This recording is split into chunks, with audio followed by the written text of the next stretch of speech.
Oke, kembali lagi dengan saya Fares seperti biasa di My Teknologi.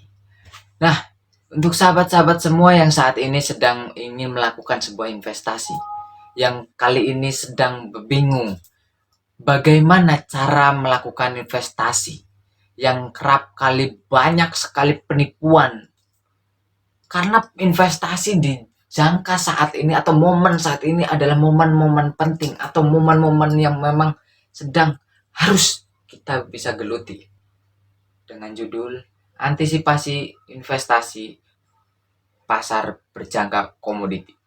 Cikidaus.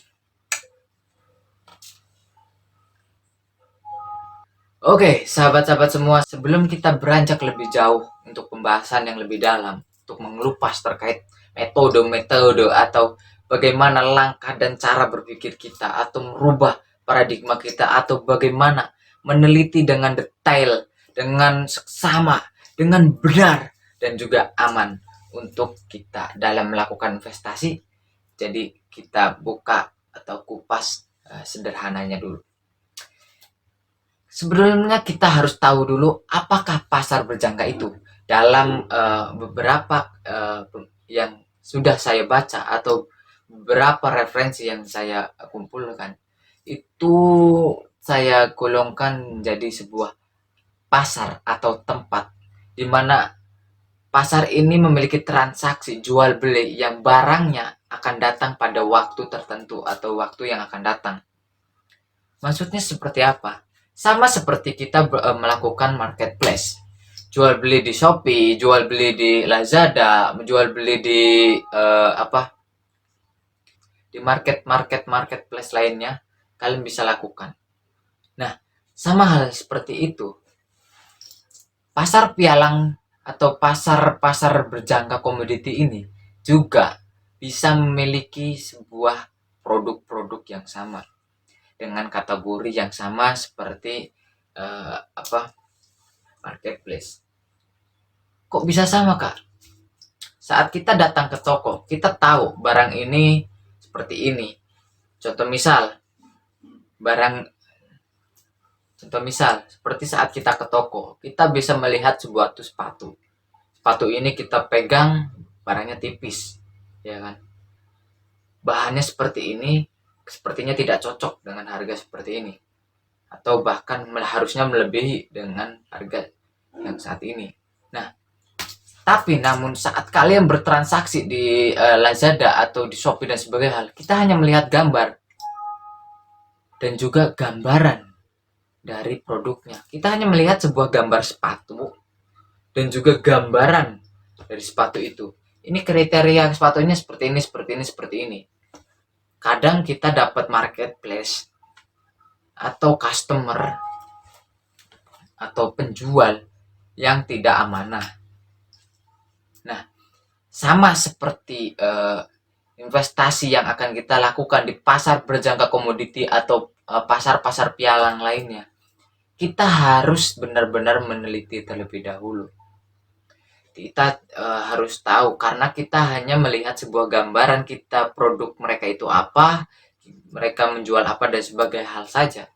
Kita harus tahu ini perusahaan benar-benar memiliki nama atau tidak, sama seperti Shopee dan Lazada. Mereka punya emblem, mereka punya ikon di mana itu menjadi nilai jual mereka.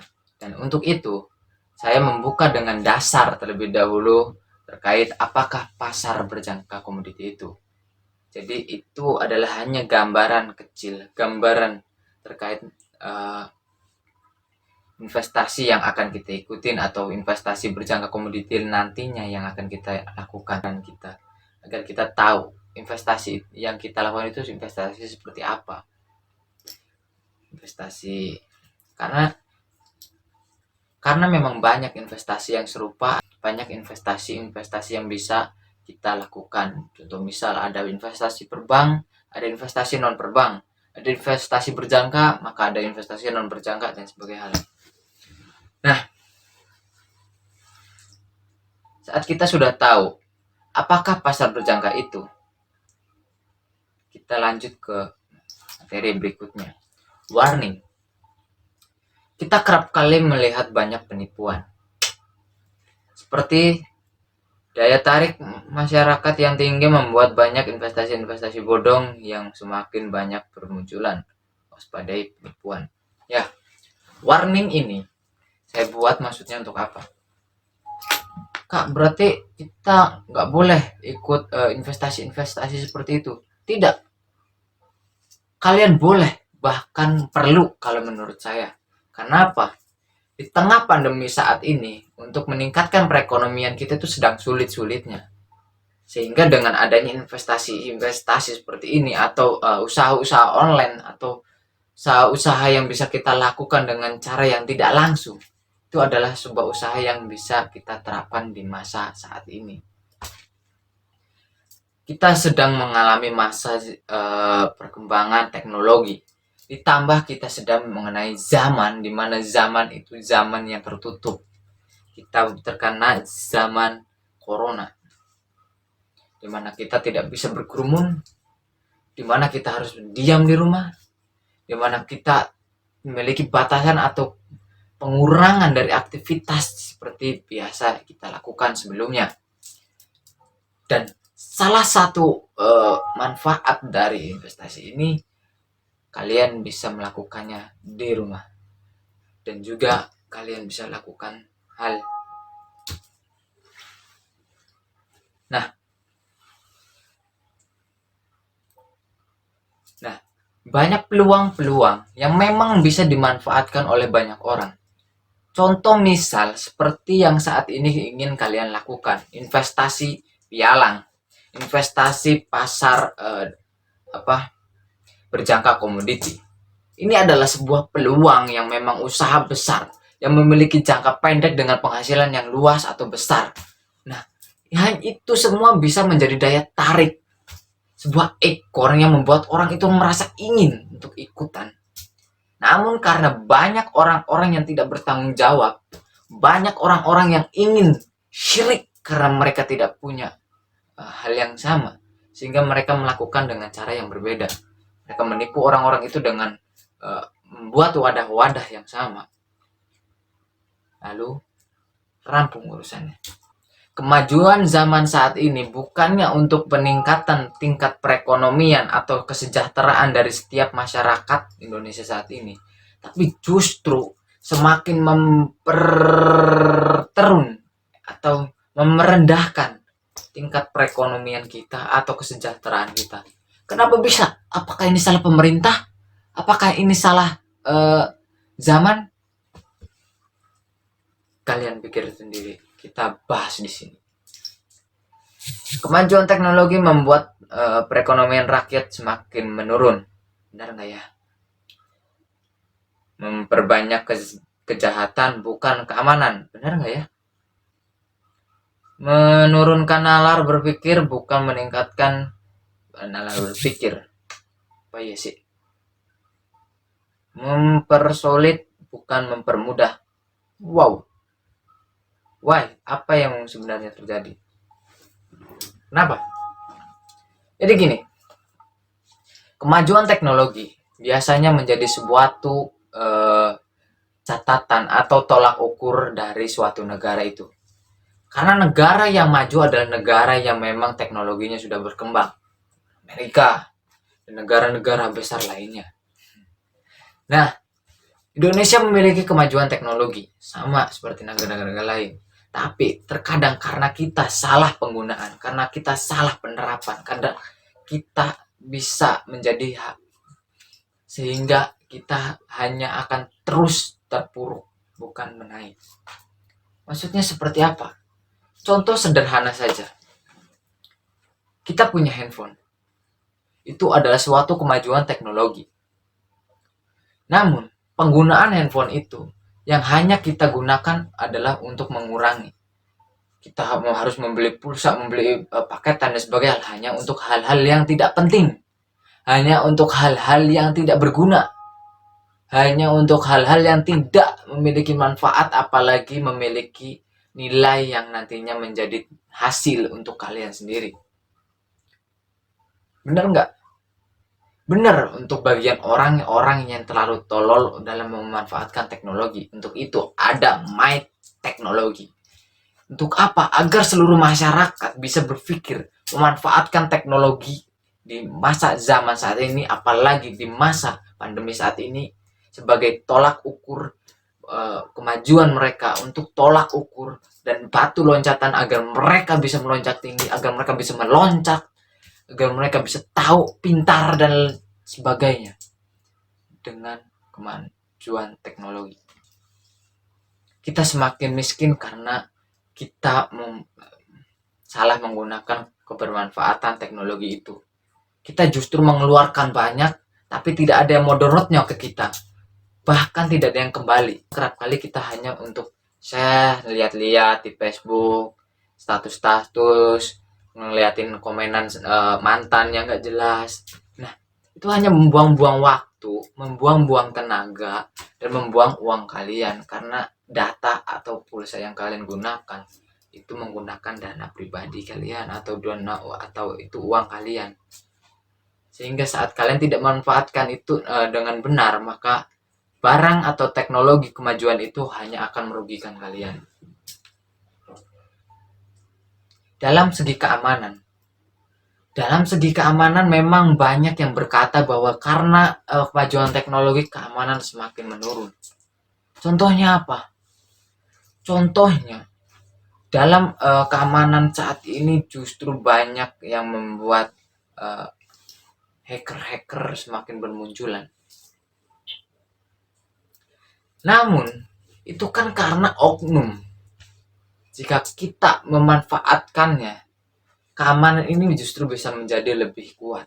Dengan adanya hacker, kita bisa melakukan dengan jangkau jarak jauh, kita bisa mencari seseorang, kita bisa melacak seseorang, kita bisa melakukan moretes dan sebagainya hal pada komputer-komputer yang memang itu melanggar aturan-aturan negara atau memang melanggar pasal-pasal, sehingga kita bisa melakukan dari jarak jauh. Atau keamanan-keamanan lain dengan kecanggihan teknologi seperti CCTV dan keamanan-keamanan teknologi lainnya. Nah, hal-hal seperti itu sebenarnya teknologi ini tidak ada yang merugikan manusia. Karena adanya kenyamanan yang diberikan oleh teknologi itu adalah kenyamanan yang seharusnya bisa dimanfaatkan oleh manusianya untuk mengembangkan potensi-potensi dia, atau mengembangkan pola pikir dia, mengembangkan perekonomian dia, mengembangkan keamanan dia dan sebagainya. Agar apa? Agar dia lebih maju, agar dia bisa cepat melonjak. Seperti kita biasanya menghafal dengan tanpa buku dan tulis. Tapi saat ada buku alat tulis, kita menjadi lebih mudah karena kita bisa membaca terlebih dahulu. Sehingga kita bisa menghafalkannya dengan mudah. Kita lupa tutup lagi, tidak perlu bertanya lagi, tidak perlu bolak-balik lagi. Kita cukup mencatatnya. Itu adalah alat di mana kita dipermudah. Tinggal kita bagaimana memanfaatkan alat itu yang bisa membuat kemanfaatan untuk kita. Jadi intinya dalam materi ini, kemajuan teknologi ini adalah suatu kebermanfaatan yang bisa dimanfaatkan oleh manusia, baik itu untuk meningkatkan pola pikirnya, meningkatkan keamanannya, meningkatkan perekonomiannya. Itu tergantung dari bagaimana cara kita menggunakannya. Kita kerap kali menyalahkan teknologi, menyalahkan segala fasilitas yang ada tanpa melihat suatu potensi-potensi yang bisa kita raih dari teknologi itu, atau kita raih dari potensi-potensi yang ada di sekitar kita. Itu adalah suatu mubazir yang sedang kita lakukan. Kerugian akan semakin besar kita dapatkan. Jadi gunakan dan manfaatkan kesempatan kalian saat ini. Di zaman virus 19 dan teknologi yang semakin maju, kita harus bisa mengkombinasikan gimana caranya agar di pandemi saat ini kita bisa menggunakan peluang-peluang di sekitar kita menjadi sarana keuntungan kita. Maksudnya gimana, Kak? Ya, Saat ini kita pandemi adalah suatu masalah atau problem. Saat ini kita memiliki batasan untuk aktivitas seperti biasanya. Karena adanya corona, aktivitas kinerja kita atau kegiatan kita semakin berkurang. Hal-hal tersebut membuat perekonomian semakin menurun. Keamanan semakin menurun. Karena semakin banyak angka pengangguran, semakin banyak pula angka pembunuhan ataupun angka kejahatan.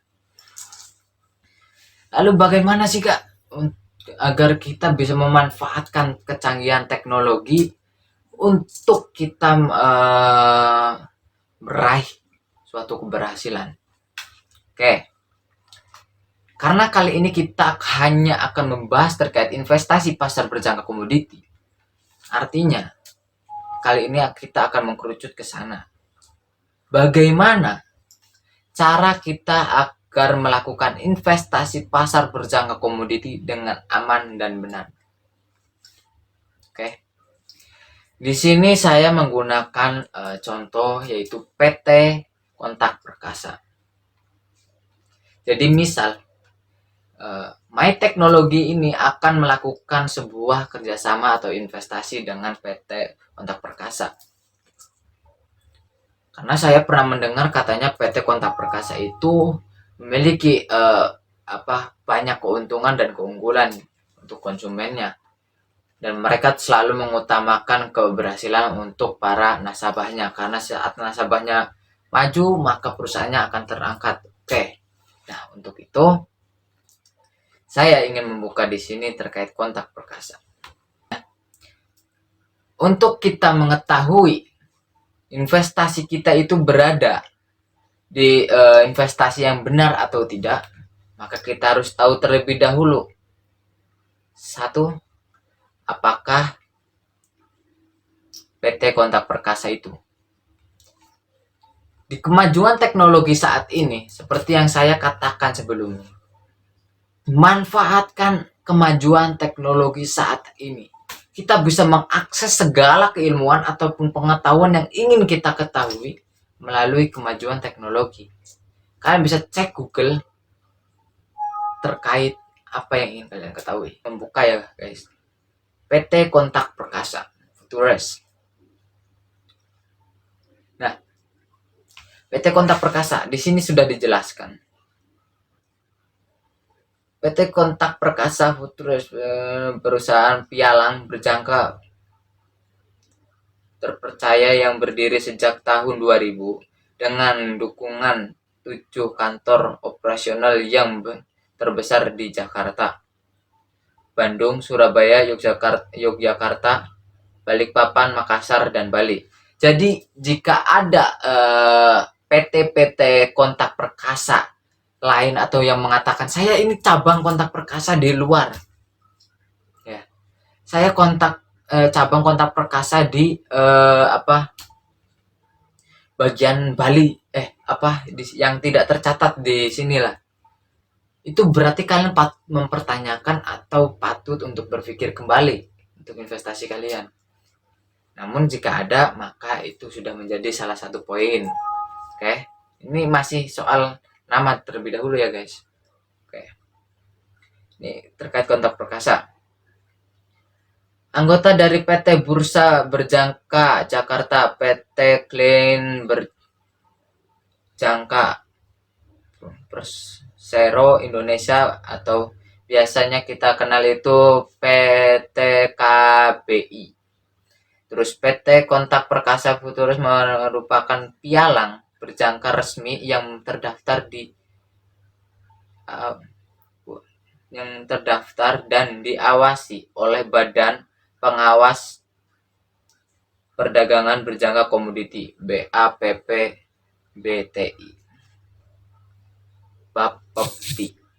Nah, dengan hal tersebut kita kita tahu bahwa PT Kontak Perkasa ini berada di bawah kepengawasan dari badan atau lembaga pengawasan negara, yaitu BAPPTI, terkait soal penjualan.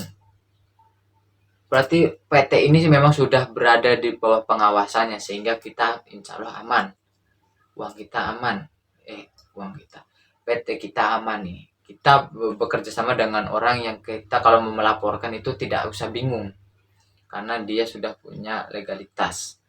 Berarti dia punya legalitas. Tapi benar nggak nih?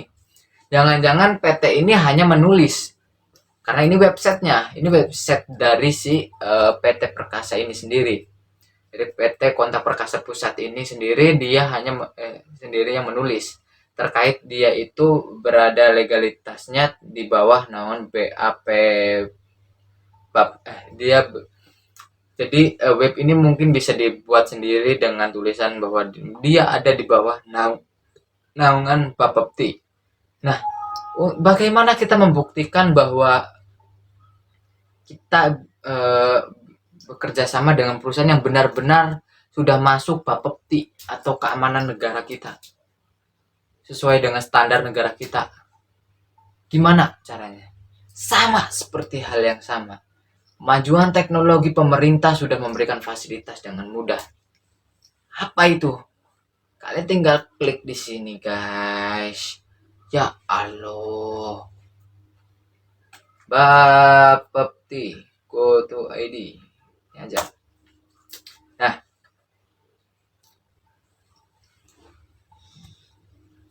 Nah, ini adalah web resmi yang dimiliki oleh Bapepti.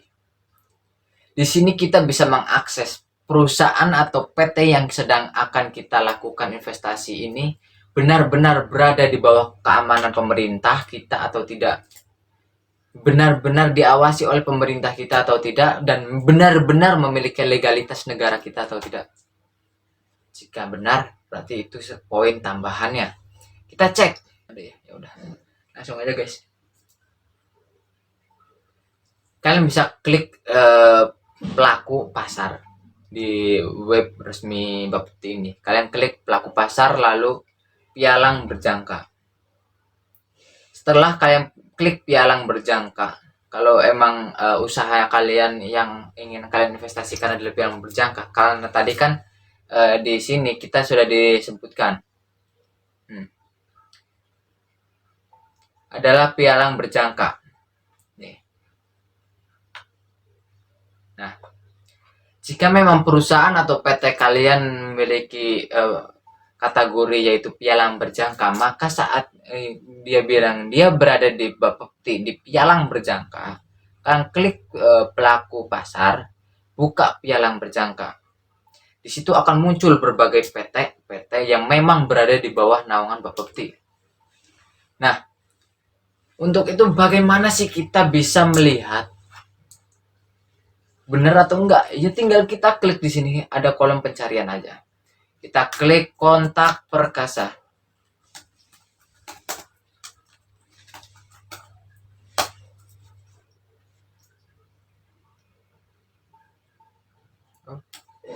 Enggak ada.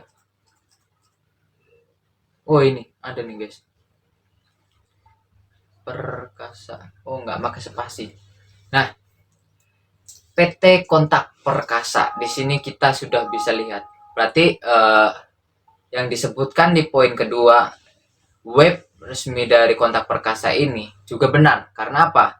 Di PT Kontak Perkasa ini mengatakan bahwa dia berada di bawah naungan Bapepti atau di bawah pengawasan negara, perlindungan keamanan dari pemasaran negara kita. Nah, ini dia memiliki legalitasnya, perizinan dari Bapepti, nomornya sekian, alamatnya, alamat pusat berada di Jakarta. Ini nomor teleponnya. Nanti kalau emang kalian memiliki tempat berada atau tahu ada tempat nih Kak nggak yang disebutin tadi di apa cabang-cabang dari Kontak Perkasa ini nggak ada satu, bukan dari semua kota yang disebutkan Kak. Terus gimana Kak? Apakah ini penipuan? Kalian bisa kontak nih, mumpung di sini kan ada kontak personnya. Kalian bisa telepon ininya. Jadi kita sudah cek di sini ada ya guys terkait Kontak Perkasa. Jadi ini sudah ada, berarti legalitas terkait keamanan ada. Nah, kembali saat kita sudah tahu terkait apa sih PT Kontak Perkasa itu, berarti tadi kita sudah jelaskan PT Kontak Perkasa adalah PT yang bekerja di bidang pialang. Dan pialang Kontak Perkasa itu saya tadi searching terkait emas dan sebagainya hal. Cuma dalam bentuk pialang. Nah, itu kalau kalian ingin investasi di sana. PT Kontak Perkasa. Terus ada nggak jaminan dari Bapepti? Atau memang kita terdaftar dengan Bapepti? Tadi kita sudah cek ya guys kalau ini bahwa PT Kontak Perkasa ada di Bapepti, berarti kita oke kan, kita di sini juga oke kan. Lalu berikutnya Lembaga Penjamin Keuangan PT Kontak Perkasa. Nah, sebelum kita melakukan yang namanya investasi, kita harus tahu dulu. Kita nggak mungkin langsung percaya, oh ini udah di bawah naungan negara. Memang banyak yang sudah berada di bawah naungan negara. Itu menjadi salah satu jaminan untuk kita percaya bahwa itu adalah suatu investasi yang legal. Cuma bukan hanya legalitas yang pasti kita inginkan, pasti pingin juga keamanan terkait keuangan kita. Oke, keamanan terkait keuangan. Seperti yang tadi kita sudah membaca guys. Kita buka lagi webnya, web dari Kontak Perkasa itu sendiri. Di sini di PT Kontak Perkasa.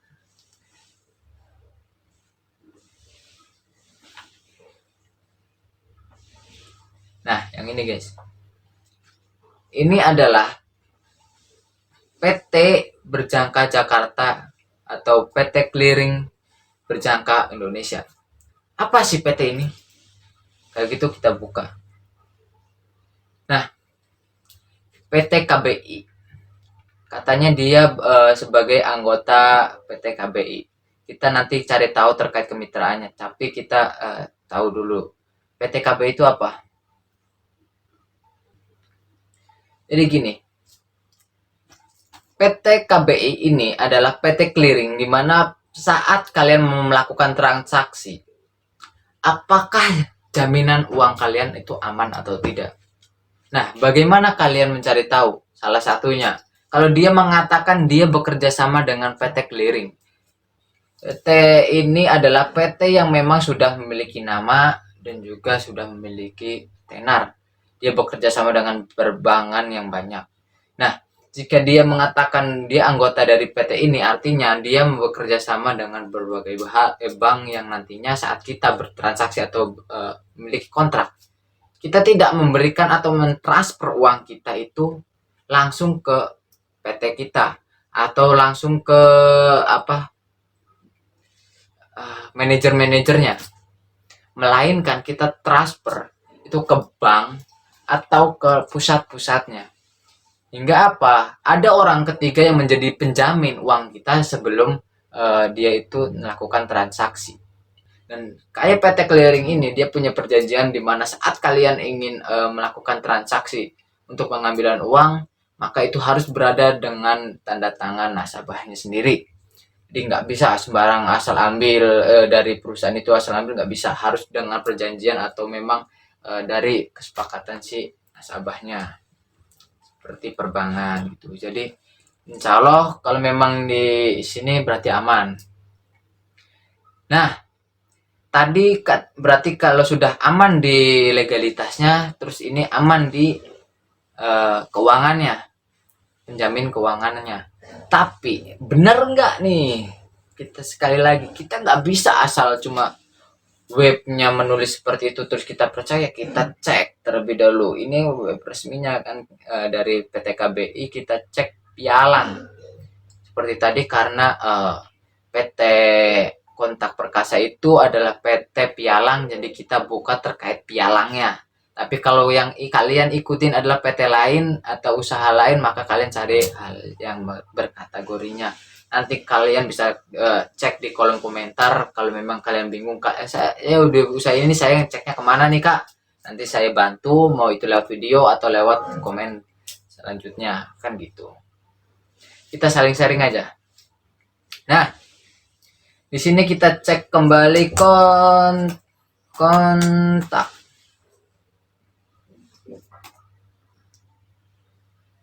Di sini udah ada ya guys, nomor 25. PT Kontak Perkasa Futurus. Nah, ini ada TL-nya, faxnya, emailnya. Kita cek detailnya.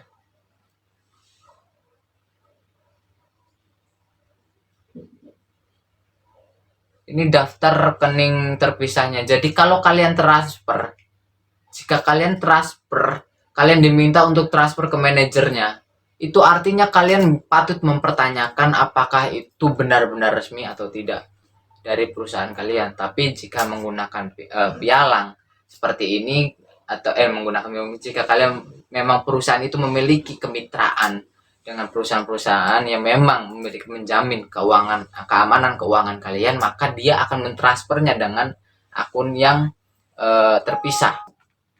Jadi intinya saat kalian ingin melakukan investasi apapun, kalian harus meneliti terlebih dahulu perusahaan itu. Apakah perusahaan itu memiliki legalitas negara yang benar dan sesuai dengan aturan negara. Jika memang benar, kalian harus cek dan cross check. Dan saat ini semua itu mudah, nggak ada yang sulit. Kalian nggak perlu ke Jakarta, kalian nggak perlu ke kantor pusat yang di luar negeri dan sebagainya. Kita bisa cek web resmi dari setiap lembaga negara kita. Jadi kita bisa cek apakah benar-benar catat atau tidak PT itu sebagai lembaga resminya milik negara. Kedua, kita cek terkait tingkat keamanan dari uang kita. Apakah kita terjamin terkait uang kita akan aman jika kita titipkan, jika kita investasikan dan sebagainya halnya. Jika kita tidak aman, itu bagaimana? Jika kita aman, apa jaminannya? Nah, itu biasanya ada penjamin-penjaminnya. Kita punya ini dan sebagainya. Dan kalau kalian ingin tahu lebih lanjut terkait PT Kontak Perkasa, nanti saya akan buatkan video berikutnya. Cuma untuk kesempatan kali ini, saya hanya ingin membuka sedikit kepada kalian terkait PT Kontak Perkasa sebagai contoh untuk kalian belajar untuk lebih teliti dalam melakukan investasi. Seperti saat ini saya ingin melakukan investasi kepada PT Kontak Perkasa. Dan kalau kalian yang ingin sama-sama melakukan investasi di Kontak Perkasa, kalian bisa cek di nomor ini, hubungin, nanti kita bisa berkomunikasi. Dan satu hal tambahan lagi untuk kalian, bonus. Saat kalian melakukan investasi, jangan pernah lakukan sendiri. Maksudnya apa, Kak? Kok nggak bisa melakukan sendiri? Kalian belajar yang namanya lakukan advokat, menyewa advokat. Biasanya saat kalian punya bekerja sama dengan PT, kalian akan diberikan advokat. Nah, kalian pilih advokat yang terbaiknya. Sama seperti di sini. Di PT Pialang ini ada advokat yang memang bisa digunakan. Sehingga saat kita transaksi, kira-kira nih harga emas bakal naik apa turun ya, Bang? Oh, naik, Bang. Hitungannya nggak akan asal-asalan. Karena dia dari advokat, seorang advokat itu berarti dia sudah benar-benar meneliti atau sudah benar-benar memikirkannya, nggak asal-asalan. Tapi kalau kita melakukannya sendiri, kita akan asal-asalan, yang penting klik buy, klik sell.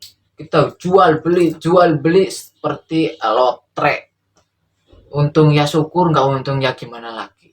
Tapi kalau kita memiliki yang namanya advokat, itu bisa membantu kita dalam berinvestasi. Contoh misal kita melakukan langkah seperti apa, kita bisa meminta sarannya, ini baiknya gimana ya? Oh, kayak gini. Oh ya, kita dapat masukan ya, referensi. Oh, kayaknya bener. Tapi kalau menurut kita, tapi bener nggak ya? Oh, kayaknya nggak cocok nih, Kak, kayak gini. Dia juga nggak akan melarang dan nggak akan ini. Itu semua keputusan tetap ada di kita. Tapi kita hanya akan mendapat sedikit tambahan. kira-kira kedepannya seperti apa. Kita sudah memiliki gambaran di otak kita, tapi kita tambah satu otak lagi sehingga kalau memang bisa memiliki kecocokan, artinya kita bisa mencapai kesuksesannya itu.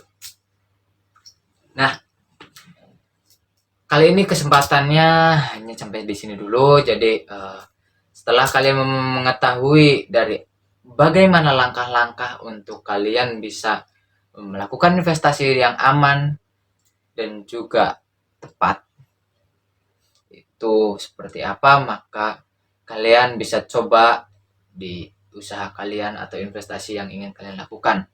Tadi kalau memang kalian ingin, kalian bisa komunikasi. Jika memang kalian butuh bantuan saya sebagai advokat, saya insya Allah bantu. Apalagi kalau advokatnya terkait piala.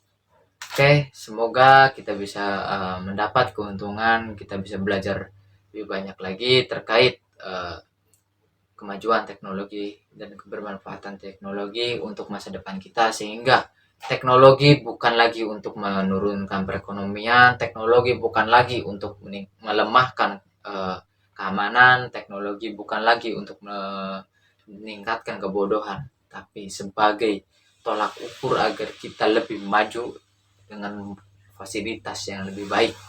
Oke. Wassalamualaikum warahmatullahi wabarakatuh. Salam mahasiswa, salam teknologi, dan salam sukses untuk kita semua. Check it out.